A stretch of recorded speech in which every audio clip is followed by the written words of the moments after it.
So I'm going to use jwar to make a fulka roti. So how to make a nice roti which will actually puff up. So we are using jwar for that. So this is whole jwar. This is what whole jwar looks like. And this is a major millet. So it's ground directly to make into atta.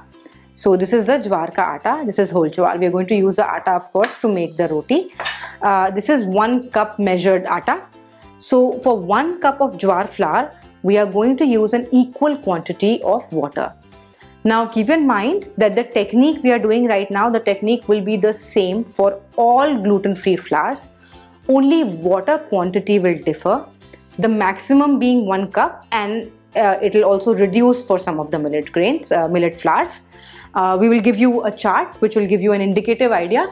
But of course, with some experience also you will realize if you need to add slightly more or slightly less water. So I'm going to use for jwar flour, I'm going to use an equal quantity of water.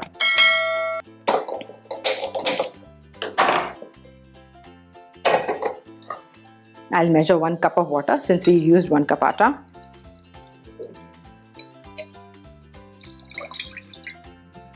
And we'll wait for this water to come to a boil. It should not be hot water, it should be boiling water. So oftentimes people do knead the atta with hot water or warm water, but it still doesn't give them the desired results. So in the technique, it's most important that the water is boiling, not hot. So we'll quickly wait for this to come to a boil. Now our water has come to a boil. I'm going to add the jwar flour to the boiling water.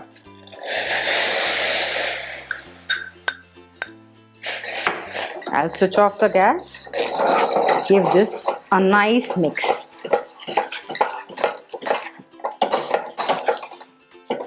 This process of making the atta, this is called autolysis, where we are adding the atta to the boiling water. Now this is done. I'm going to cover the atta and leave it for about 5 minutes. This is extremely hot. I'll cover this. I've mixed it together thoroughly and I'll cover it and leave it for 5 minutes.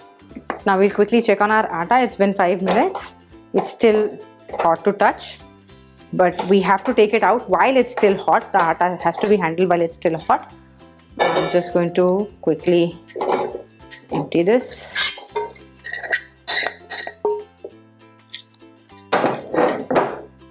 And while it's still hot, so you have to be just a bit careful, although this weather it's not such a problem, we knead it into a nice cohesive dough.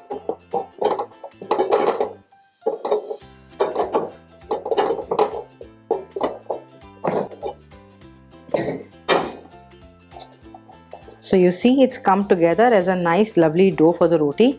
Now if you knead the jwar ka atta, otherwise you see that it normally doesn't give you a dough like this. It breaks quite often and it's not as smooth. So the process that we followed of the boiling water, it's given us really lovely dough that's going to be very easy to roll. Now it's best to use this atta when you've made it fresh, because the longer you leave it, the more dry it will become. So knead it fresh and make fresh rotis. But the rotis you can actually keep for a longer time. So if you want to pack some rotis in the tiffin or whatever, you can always do it with this. You make them, they'll roll thin and they'll roll nice. So it won't be like with the other gluten-free rotis that you make, that you have to have it really fresh and hot. I mean, of course, that's always ideal to do that. But if you want to pack these rotis, you'll be easily able to do that. So it's best to knead the atta, make the rotis and then keep them if you would want to do that. Okay, so we are going to take some of the dough and I'll show you how to roll the roti with this.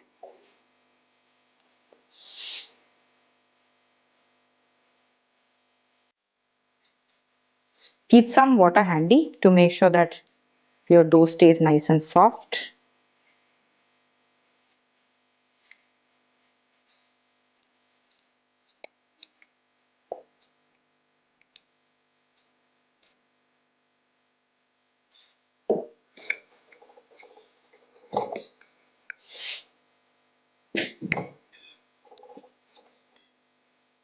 To make the edges smooth, you can lightly touch it like this if you don't want frayed edges of the millet roti. So slightly make them rounder. But you can see it's rolling out nice, right?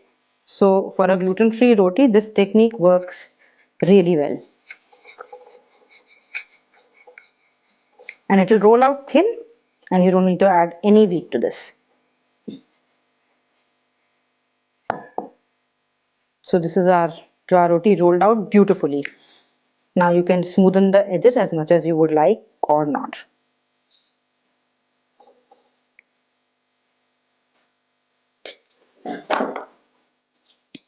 Now we'll cook the roti. So you can use any regular tawa. I'm using a cast iron one, but you can use your regular iron tawa as well to make the rotis. I'll just heat it up and then we'll toss the roti on this. Now our tawa is a bit hot. I'm just going to put the roti on this and let it cook. So this roti we are making with jawar or sorghum, and sorghum gives us lovely rotis. It's high in protein. Sorghum is also it's easiest to roll into rotis, and it's also excellent for baking and other recipes. But you can use this particular recipe or this particular method to roll rotis with almost any gluten-free flour. And you just need to be mindful, like I said earlier, about the water quantities that you're using. For fulka rotis, I just find sorghum to be the easiest, and then I prefer to use different flours and different kinds of rotis that are made all over the country. So we are just going to just flip this slightly. The first one, of course, does take a little time to cook.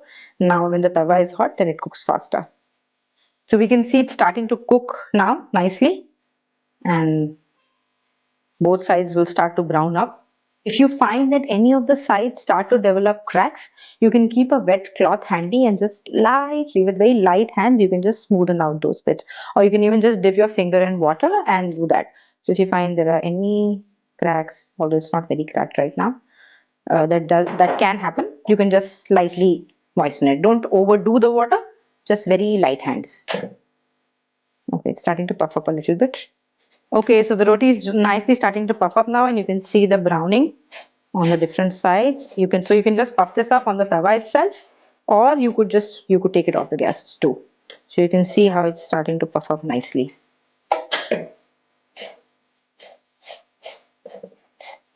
This is really nice and thin. It's not like those thick rotis that we are used to in the name of gluten-free bajra or jawar ki rotis. So I'm just going to take it off the gas quickly and cook it on the gas. You can see it puffing up here. And this is just technique. So no additives, nothing is needed. No binders are needed, nothing is needed. And we get our lovely jawar ki roti, just like any other regular roti. And you can use this technique to make any millet rotis.